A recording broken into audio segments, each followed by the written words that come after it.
Morning students, my name is Roma Khare. हम start करने जा रहे हैं आज का chapter lines and angles. Lines and angles start करने से पहले ऐसे छोटी छोटी बातें जिनका आपको रिकैप करवाना बहुत जरूरी है, आपको याद होना बहुत जरूरी है, मैं आपको जल्दी से बता देती हूँ। सबसे पहली चीज आती है पॉइंट। आप सभी को याद है पॉइंट क्या होता है? That's right. जब एक स्मॉल डॉट डिनोट की जाती है किसी कैपिटल लेटर से, it can be A, it can be B or P, anything. ये सिंगल डॉट्स पॉइंट्स कहलाते हैं, राइट? ये सिंगल डॉट्स होते हैं पॉइंट्स। जब इन सिंगल डॉट्स को मैं ज्वाइन कर देती हूँ लाइक दिस, अब ये बन जाता है हमारा लाइन सेगमेंट। लाइन सेगमेंट का मतलब है किसी भी लाइन का वो पार्ट जिसे हम 2 पॉइंट से डिनोट कर सकते हैं, which means AB is a line segment। पूरी लाइन का एक पार्ट लाइन सेगमेंट है, लेकिन उसके लिए हमारे पास हमेशा नेम्स होते हैं, पॉइंट्स के नेम होते हैं। तो पॉइंट्स को अगर मुझे डिनोट करना है तो मैं लिख सकती हूँ point A, point B, etcetera. मुझे लाइन सेगमेंट को डिनोट करना है तो मैं जिन 2 पॉइंट्स के बीच हमारी लाइन सेगमेंट है, जिन 2 पॉइंट्स के बीच है, उन्हीं का नाम लिखती हूँ, लिखती हूँ AB। अगर मुझे बात करनी है किसी ऐसी लाइन की जिस पर पॉइंट C और D है, तो मैं कहती हूँ line segment CD, right? Line segment CD। वैसे हम इनके ऊपर लाइन सेगमेंट लगाते हैं, बट एज ऑफ नाउ जरूरत नहीं है आपको। नेक्स्ट पॉइंट आता है हमारा लाइन क्या होती है। लाइन सेगमेंट आपको क्लियर है? लाइन होती है अगर किसी लाइन सेगमेंट का ये वाला पार्ट भी एक्सटेंड हो सकता है, ये वाला बैकवर्ड, हम उसे बैकवर्ड भी एक्सटेंड कर सकते हैं, फॉरवर्ड भी एक्सटेंड कर सकते हैं, तो दैट इज ए लाइन। इसे हम लाइन कहते हैं। लाइन को तो हम सिर्फ सिंगल लेटर से डिनोट कर सकते हैं। For example I can write L1, I can say T1। ये स्मॉल लेटर में डिनोट की जा सकती है। किसी भी स्मॉल लेटर से आप लाइंस को दिखा सकते हैं, लाइन A, B, ऐसे। रे क्या होती है? रे होती है जब एक सिंगल पॉइंट से कोई भी लाइन एक्सटेंड की जा रही है। एक सिंगल पॉइंट से जब मैं एक लाइन एक्सटेंड करती हूँ, दैट इज कॉल्ड अ रे। रे का मतलब होता है कि वो एक सिंगल पॉइंट से तो निकल रही है, यानी कि उसका इनिशियल पॉइंट तो मेरे पास है, लेकिन मेरे पास उसका एंडिंग पॉइंट नहीं है, उससे मैं जितना चाहूँ एक्सटेंड कर सकती हूँ, तो इसे हम रे कहते हैं। जब एक पॉइंट से कोई रे निकलती है तो वो कुछ ऐसी होती है। ए से कोई भी रे हमने उठाई, उसके आगे एरो लगा सकते हैं क्योंकि हम इसे आगे एक्सटेंड कर सकते हैं, तो हम इसे रे कहते हैं। ये चारों कॉन्सेप्ट्स हैं आपके लाइन से रिलेटेड जो आपको पता होनी चाहिए। अगर आपको पॉइंट को डिनोट करना है तो आप यूज करेंगे capital letter, let's say point A, point B। आपको लाइन सेगमेंट डिनोट करना है तो आप लाइन सेगमेंट को जिन पॉइंट्स को ज्वाइन करके बनाते हैं आप वो यूज करेंगे। फॉर एग्जांपल आपका लाइन सेगमेंट AB है तो आप A और B दोनों पॉइंट्स लिखेंगे और आप इसे लिखेंगे AB, ऐसे, ठीक है? अगर लाइन की बात हो रही है तो लाइन हम ऐसे भी लिख सकते हैं क्योंकि हम A को लेफ्ट हैंड साइड पर या B को राइट हैंड साइड पर एक्सटेंड कर सकते हैं। हाउएवर लाइन को हम L1, L2, may be T1, T2 ऐसे स्मॉल लेटर से भी डिनोट कर सकते हैं। नेक्स्ट आता है रे। रे यानी कि जिसका इनिशियल पॉइंट तो है हमारे पास, बिगिनिंग पॉइंट है, बट मेरे पास इसका कोई एंडिंग पॉइंट नहीं है। वी डोंट नो कि ये पॉइंट कहाँ पर जाकर एंड होगा, तो मैं इसको जहां चाहूँ एंड कर सकती हूँ, जहां तक मुझे जरूरत है। I can keep that part with me. Alright, so once these all points are clear, हम आगे मूव करते हैं, एंगल्स को अंडरस्टैंड करते हैं, ठीक है?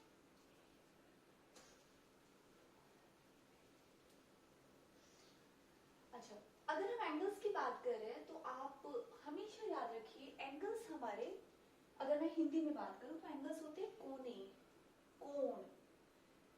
अगर ये एक लाइन थी, ये लाइन कहीं पर भी जाकर डाइवर्ट हो जाती है, लेट्स से ऐसे डाइवर्ट हो जाती है, तो ये जो 2 लाइंस हमारी बनी, यानी एक लाइन की डाइवर्ट होने से ये जो पार्ट मेरा बना, जिसकी ओपनिंग हम देख पा रहे हैं कुछ इस तरह से है, ये कम भी हो सकती थी, ऐसी भी हो सकती थी, ये ऐसे भी हो सकता था, ये ऐसे भी हो सकता है। तो ये जितनी चीजें हम देख रहे हैं ना जो कि एंगल्स कहलाते हैं, ये सारे के सारे हमारे एंगल्स होते हैं। एंगल एंगल एंगल एंगल, इन्हें हम कहते हैं एंगल्स। इन एंगल्स का नाम कैसे लिखा जाता है, इन्हें हम कैसे यूज करेंगे वो भी एक बार देख लेते हैं। उससे पहले मैं आपको ये बता देती हूँ कि किसी भी एंगल को बनाने के लिए हमें 2 आर्म्स की जरूरत होती है। 2 आर्म्स से मेरा मतलब है एक तो ये वाला बेस, वो वाला पॉइंट जहां से एंगल स्टार्ट होता है, एक वो पॉइंट जिस पर एंगल क्रिएट होता है, और एक वो पॉइंट जिस पर एंगल हमारा एंड होने जा रहा है, या जिस तरफ एंगल, या फिर हम कह सकते हैं हमारी जो रे है वो डाइवर्ट हो गई। तो ये जो पार्ट कहलाता है, ये वाला एंगल, इसका नेमिंग कैसे किया जाता है, हम इसे कैसे लिखेंगे और इन्हें हम क्या कहते हैं। तो स्टूडेंट्स, AO या OB, ये इस एंगल की आर्म्स कहलाती है, आर्म्स।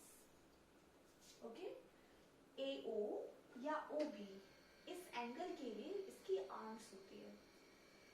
वही अगर मैं बात करूं कि मुझे अगर इस O एंगल के बारे में बात करनी है, जिसकी ओपनिंग कुछ इस तरह से है, right, I am using my hand just to show you that how. तो ऐसी इसकी ओपनिंग है। तो हम कहते हैं ये जो एंगल बन रहा है, इसका नाम लिखना कैसे किया जाए। हम इसे ऐसे लिखते हैं, एंगल, एंगल का साइन बनाते हैं AOB। तो मैं इसे कहती हूँ कि ये एंगल AOB है। जिस पर एंगल बन रहा है वो पॉइंट हमेशा बीच में आएगा, सेंटर पॉइंट होगा, जहां से एंगल इनिशिएट हो रहा है, जिस पर एंगल क्रिएट हो रहा है, तो जहां पर हमारा एंगल खत्म हो रहा है, AOB। अगर मैं इस वाले एंगल की बात करूं तो हम इसे कैसे लिखेंगे, let's take something different, PQR। अगर मुझे इस वाले एंगल के बारे में बात करनी है तो इसका नाम ऐसे लिखूंगी, angle PQR। Does that make sense? इस सारे पार्ट के बाद जब आपको ये क्लियर हो जाएगा कि एंगल एग्जैक्टली कैसे दिखते हैं, उनका नेमिंग हम कैसे करते हैं, और टॉप ऑफ दैट अगर आपको ये पार्ट क्लियर हो जाता है कि इन एंगल्स के लिए कौन कौन सी आर्म्स होती है जिससे ये एंगल क्रिएट होता है, तो आपका आधा अंडरस्टैंडिंग वाला पार्ट तो क्लियर हो ही गया है। आपकी इस चैप्टर की सबसे बड़ी जो मिस्टेक होती है वो कई बार हम यही नहीं समझ पाते कि हम किस एंगल का नाम लिख रहे हैं, या कई बार उसकी प्रैक्टिस ना होने की वजह से ये भी होता है कि क्वेश्चन आने के बावजूद आप अंडरस्टैंड कर पाते हैं लेकिन उसको सही से आप एक्सप्रेस नहीं कर पाते हैं, या तो हम उनके नाम गलत लिख देते हैं एंगल्स के, क्योंकि प्रैक्टिस कम होती है। तो सबसे पहली चीज है कि आप एटलीस्ट एंगल्स का नाम लिखना, उनको आइडेंटिफाई करना सीखिए। अगर आपको ये पार्ट क्लियर है तो पूरा चैप्टर बहुत इजी है फ्रेंड्स, बहुत इजी है। इसमें कुछ ऐसा नहीं है कि आपको लगे कि ये तो कुछ डिफरेंट आ गया, नहीं हो पाएगा। Trust me, I'm with you. I'll be showing you each and every question here and we'll be solving them too. Okay? Start करें आगे? अच्छा, इस पार्ट के बाद मुझे आपको ये बताना है कि जो एंगल्स हमारे होते हैं वो कितने टाइप के होते हैं। जब एंगल के बारे में डिस्कशन हो गया, हम उसकी आर्म्स, उसका नेमिंग अंडरस्टैंड करते हैं, तो एंगल्स कितने टाइप के होते हैं ये वाला पार्ट जान लेते हैं। राइट नाउ मैं आपको 3 एंगल्स ही बता रही हूँ। एक तो होता है obtuse angle, then we have acute angle, and we have right angle. Okay, एक बार राइट एंगल रिवाइज कर लेते हैं। राइट एंगल हमारा वो एंगल होता है जो बिल्कुल स्ट्रेट ओपन होता है। अभी तक एंगल्स के लिए हम अपने हैंड्स को यूज कर रहे थे ना, तो जब आप एक एल शेप अपना हैंड इस तरह से ओपन करेंगे तो ये जो हमारा एंगल बनता है हम इसे कहते हैं एक राइट एंगल है। आपने अगर चेक किया होगा डी यूज करके तो आपने देखा होगा कि ये बिल्कुल स्ट्रेट एंगल 90 डिग्री पर बनता है, राइट, 0 से 90 डिग्री पर बनता है ये एंगल, तो इसे हम कहते हैं राइट एंगल। क्लियर है इतना पार्ट?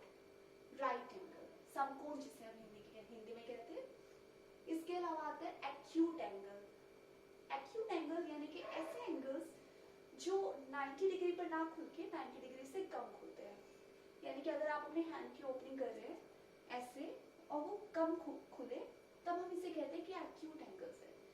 वो सारे एंगल्स जो 90 डिग्री से लेस होते हैं, चाहे वो ऊपर की तरफ बने, left hand side, right hand side, किसी भी तरफ बनेंगे, वो सारे एंगल्स हमारे एक्यूट एंगल्स होंगे। क्लियर है? तो नेक्स्ट पॉइंट आता है ऑब्ट्यूज एंगल क्या होते हैं फिर? यू गॉट इट राइट, यानी जो 90 डिग्री से बड़े एंगल्स होते हैं। जब हमने 90 डिग्री का एंगल ओपन किया और जब मैंने इसको और ज्यादा एक्सटेंड करने की कोशिश की, मैंने इसे इस तरह से ओपन किया, तो ये सारे एंगल मेरे बने obtuse angles. Obtuse, acute and right angle. एक एंगल और है लेकिन बाद में देखते हैं उसको जब जरूरत पड़ेगी। इतना पार्ट आपको क्लियर है टाइप्स ऑफ एंगल्स? ठीक है, स्टार्ट करते हैं next point. Lines intersecting and non intersecting. Lines intersecting and non intersecting का मतलब होता है जो लाइंस हम देखते आ रहे हैं, ये पहली बात तो ये कि सारी लाइंस स्ट्रेट लाइन होती है। अगर मैं ऐसे कुछ बना रही हूँ गलती से तो ये लाइंस नहीं होती है, लाइंस सिर्फ एक स्ट्रेट लाइन होती है। और आपको इंश्योर करना है कि कभी भी आपको डायग्राम बनाना है तो इस लाइन को कभी भी थिक मत होने देना, ऐसे नहीं होने देना है ना, डबल ट्रिपल नहीं होने देना है। ऐसा होगा तो आपके मार्क्स कट जाएंगे, प्रॉब्लम हो जाएगी इस चीज के लिए, तो ऐसा नहीं होने देना है। अगर आपको लाइन क्रिएट करनी है तो एक सिंगल लाइन, इस वाली लाइन को ही आप एक लाइन सेगमेंट या लाइन के नाम से ट्रीट करेंगे। अब हम यहाँ पर पेयर ऑफ लाइंस करने जा रहे हैं, यानी कि एक लाइन नहीं, जब हमारे पास एक साथ दो लाइंस है तो वो कैसी लाइंस होंगी? जब हम दो लाइंस को कंपेयर करेंगे तो या तो वो लाइंस कहीं ना कहीं एक दूसरे को क्रॉस कर जाएंगी, राइट? तो इसे हम कहते हैं इंटरसेक्टिंग लाइंस।